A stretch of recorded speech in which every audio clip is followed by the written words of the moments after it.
Uh, I'm going to do a summary in Bahasa Indonesia. So those of you who are not Indonesians and you don't understand the language, bear with me for 10 minutes, okay?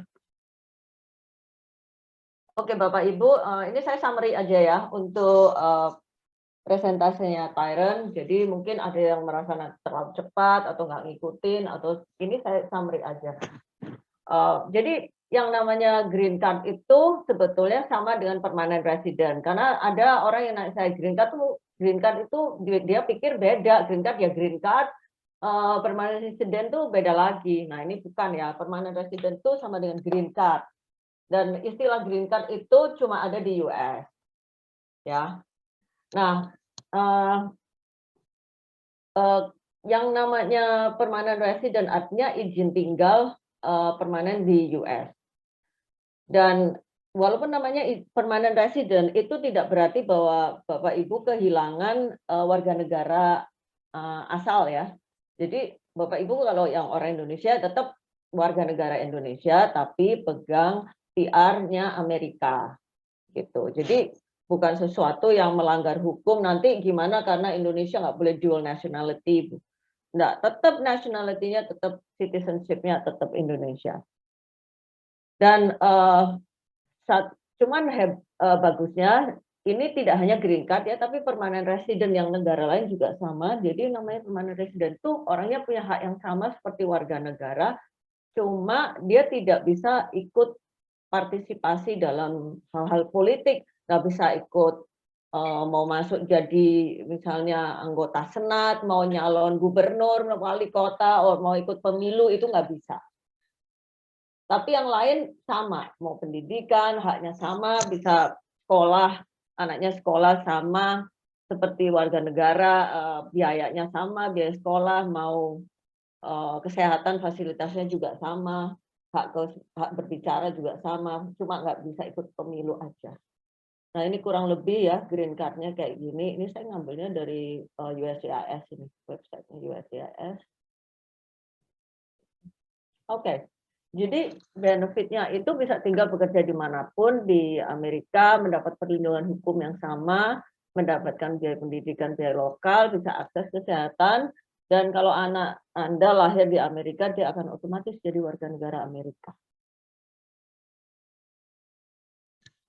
Nah, masa berlakunya tuh 10 tahun, tapi nanti bisa diperpanjang berkali-kali kayak kita memperpanjang paspor. Ya. Nah, yang ditanya itu biasanya minimum stay ya, karena kalau kayak Australia atau Kanada itu minimum stay-nya lama, misalnya Australia 1 tahun dalam 2 tahun kayak gitu ya, atau Kanada 2 tahun dalam 5 tahun. Nah kalau US ini sebetulnya minimum stay-nya sih nggak lama, tapi untuk green card itu pemerintah Amerika tuh maunya orang itu punya niat, punya intention memang mau tinggal di Amerika gitu loh. Jadi nggak bisa duduk-duduk manis di sini, nggak pernah ke Amerika pegang green card, itu nggak bisa. Jadi katakanlah tiap 6 bulan mesti setor muka di Amerika. Di Amerika mesti setor muka. Jangan meninggalkan Amerika lebih dari 180 hari. Itu aja. Dan untuk jadi citizen harus mempertahankan green card-nya, jangan sampai lapse selama 5 tahun dan hadir secara fisik paling tidak 30 bulan dalam 5 tahun sebelum tanggal pengajuan permohonan menjadi warga negara Amerika. Ya, nanti ada tes dan wawancara di USCIS. Nah, yang namanya EB itu sebetulnya singkatannya employment based. Jadi sebetulnya ada EB1, EB2, EB3, EB4, EB5. Yang kita bahas ini EB3, yaitu employment based third preference, di mana syaratnya untuk EB3 ini harus ada job offer. Makanya tadi Tyron itu membahas bahwa ada job yang kita menawarkannya itu full package gitu. Nah, walaupun EB3 itu sebetulnya mencakup bisa skilled, professional, dan unskilled ya, others, sebetulnya others, disebutnya others. Kenapa kita nggak memfasilitasi yang lain kok yang unskilled? Karena kalau untuk massal ya, ini kan untuk massal ya, itu kita tidak bisa memfasilitasi untuk skill, karena kalau skill itu sangat misalnya dalam company cuman butuh untuk skill tertentu itu 1 orang, 2 orang. Jadi kita nggak bisa, apa istilahnya ya, nggak bisa promosikan gitu ya, istilahnya tidak bisa difasilitasi. Juga yang profesional misalnya seperti dokter atau, eee, semacam itu kita tidak bisa memfasilitasi atau belum bisa saat ini, ya. Jadi yang bisa ditawarkan kepada orang itu umum adalah yang mudah, job-nya yang mudah. Dan employer-nya tadi itu, Tyrone mungkin belum menyebutkan, jadi sebetulnya yang employer-nya tadi adalah, perusahaan yang menyediakan tenaga kerja ke pabrik dan dia punya jaringan itu banyak gitu ke berbagai negara bagian. Nah, makanya dia bisa butuh butuh kok bisa sih dia butuh orang terus? Ya iyalah, karena orangnya keluar masuk gitu, orangnya kan keluar masuk, pindah-pindah gitu. Jadi dia butuh orang terus dan dia punya, istilahnya punya cabang di berbagai negara bagian. Makanya tadi bisa milih itu, apa namanya, negara bagiannya bisa milih, pilihan pertama, pilihan kedua. Dan employer-nya nanti, akan men-submit dokumen Anda atau dokumen-dokumen, calon employee ini ke Department of Labor. Jadi harus ada nanti approval dulu dari Department of Labor atau Departemen Tenaga Kerja sebelum, eee, sebelum didaftarkan, untuk imigrasi, pihak bagian imigrasi yaitu, untuk green card-nya. Oh ya, satu lagi, untuk IP3 ini bisa membawa keluarga, yaitu pasangan, istri atau suami, dan anak di bawah 21 tahun pada saat apply-nya ya, 21 di bawah 21 tahun. Dan ini saya recap lagi, syaratnya apa? Sebenarnya nggak ada syarat aset minimum. Kalau Kanada tetap harus ada, contohnya Kanada lah misalnya. Yang skill tetap harus ada syarat minimum. Apa namanya, syarat, bank account-nya ada minimumnya untuk per orang. Dan tidak perlu syarat pendidikan, tidak perlu pengalaman kerja spesifik, dan bahasa Inggrisnya nggak harus lancar, tapi ya please please please deh, jangan yes no doang ya. Ya, karena kan nanti, harus bikin video 1 menit ya gitu untuk menjelaskan, siapa Anda, karena nggak ada istilahnya nggak ada job interview ya soalnya. Jadi dari video itu nanti employer-nya akan, menilai selain juga dari CV ya, gitu ya, kita akan ada formnya, nah itu, bisa diterima atau enggak. Dan dari kami ya, saya sama Tyrone juga menyeleksi ya, dan kita juga udah nolain orang kok. Pokoknya kalau kita nggak sreg gitu, udahlah, ya udah nanti pusing belakangan udah mendingan nggak usah. Nah terus, untuk nantinya perlu SKCK ya, SKCK-nya ini minimum dari Polda, bukan dari Polsek atau Polres ya, dari Polda minimum. Dan nanti ada tes kesehatan dan tes narkoba. Tes kesehatannya nanti waktu imigrasi, tapi drug testnya akan duluan pada saat untuk job, apply job-nya itu diminta untuk drug test.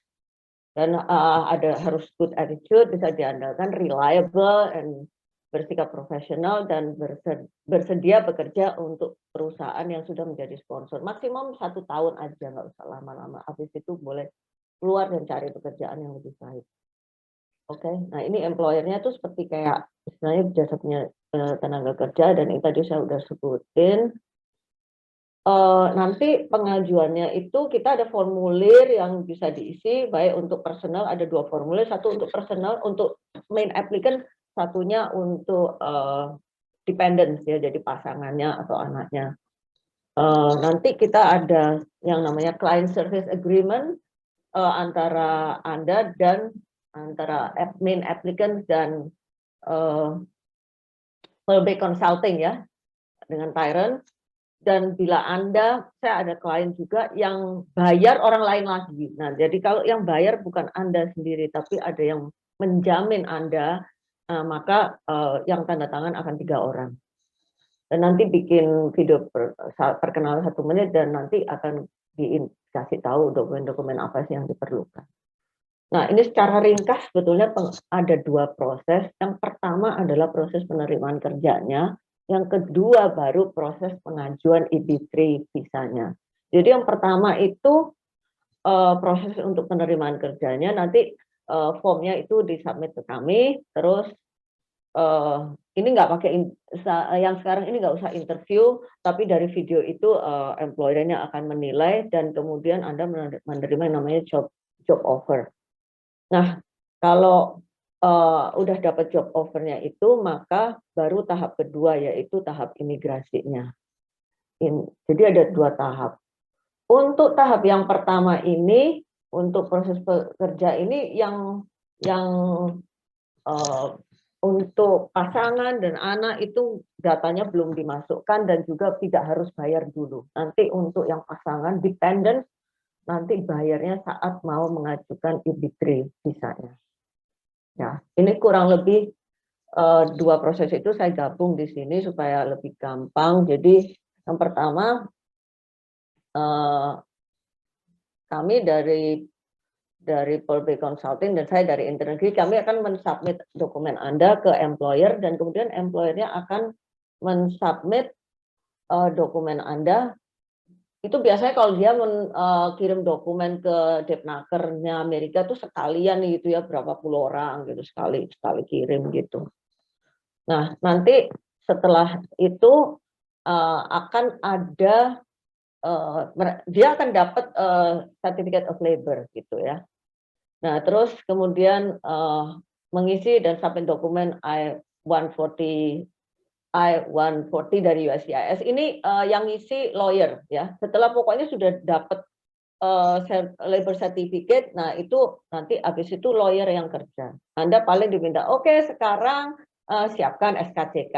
Sekarang siapkan karena SKCK jangan disiapin dari awal karena SKCK itu ada masa berlakunya ya, expire-nya 6 bulan. Jadi nggak perlu dari awal nggak perlu SKCK untuk employer-nya, tapi draft test. Tapi kalau sudah masuk ke proses imigrasi, nah itu baru perlu SKCK-nya. Nanti kita kasih tahu, oke sekarang siapin SKCK-nya, kayak gitu. Kalau Anda karena satu dan lain hal tidak bisa dapat SKCK, ya misalnya Anda pernah ada kasus gitu, saya pernah ada calon klien yang begitu, nah itu terus terang nggak bisa diproses ya. Jadi make sure sebelum Anda tanda tangan dokumen, tanda tangan agreement, atau make sure bahwa Anda tidak ada kasus-kasus ya entah perdata, entah apa yang menyebabkan Anda kemungkinan tidak bisa dapat SKCK, atau tanyakan dulu itu. Nah, kemudian setelah menunggu ini range-nya 6 sampai 8 bulan, 6 sampai 8 bulan. Ini kalau sudah masuk dokumen di USCIS kita nggak bisa nanya-nanya ya. Karena kalau di pihak imigrasi udah masuk ya udah tungguin aja. Tapi di website itu Anda bisa kayak ada nomor registrasi, Anda bisa ngecek itu bahwa dokumen Anda masih in process atau apa. Kemudian pay visa fee, nah ini di National Visa Center ini juga bagiannya lawyer, terus dokumen submit di S260 ini juga ini lawyer yang kerja. Nah terakhir itu Anda dapat pre-approval untuk green card, maka nanti lawyernya akan memberitahu melalui lawyer, nanti Tyron akan memberitahu klien ya bahwa ini udah di approve ya. Terakhir adalah wawancara di kedutaan Amerika kalau di Jakarta dan di konsulat Amerika kalau di kota lain ya, kota yang terdekat misalnya Medan ada konsulat, Surabaya juga ada konsulat yang misalnya kayak gitu. Dan nanti akan ada invitation letter ya, dari ada surat pengantar untuk wawancara dan dijadwalkan untuk wawancara. Nah, setelah wawancara itu kedutaan Amerika akan mengeluarkan visa berlaku untuk 6 bulan ya, berlaku untuk 6 bulan. Nah, ini kalau udah gini berarti udah seluruh proses udah selesai dan dalam 6 bulan itu Anda harus berangkat ke Amerika. Nah, nanti fisik green card-nya itu akan diberikan oleh lawyer kami ya pada saat Anda di Amerika. Karena green card-nya dipegang oleh lawyer ya, karena yang ngurus kan dia ya. Jadi nanti dapat green card-nya di lawyer. Nah, habis itu ya udah Anda silakan bekerja di company tersebut maksimal 1 tahun aja. Kalau mau pindah nanti bisa. Nah, biaya tadi udah dijelaskan oleh Tyrone 25.000, itu termasuk apa aja, termasuk government fees, konsultasi, semua, termasuk juga panduan wawancara di kedutaan Amerika atau di konsulat, nanti ada kita beri tips-tipsnya, dan juga orientasi keberangkatan dan airport handling. Tadi udah dijelasin ya untuk pembayaran. Saya pikir yang lainnya opsi 2, opsi 3 udah nggak usah dilihat. Mostly orang-orang, so far sih kliennya semua bayar 13 kali, yaitu pembayaran pertama $7.000 dan kemudian nyicil 12 kali $1.500. Kenapa sih kok pembayaran pertamanya itu gede? Itu saya sering tanya gitu ya.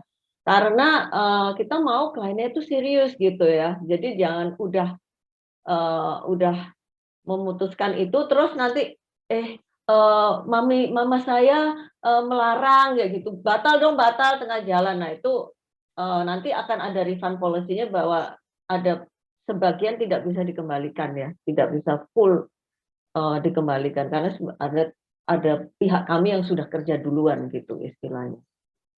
Jadi make sure nggak ada pihak-pihak yang melarang ya kalau Anda mau apply green card.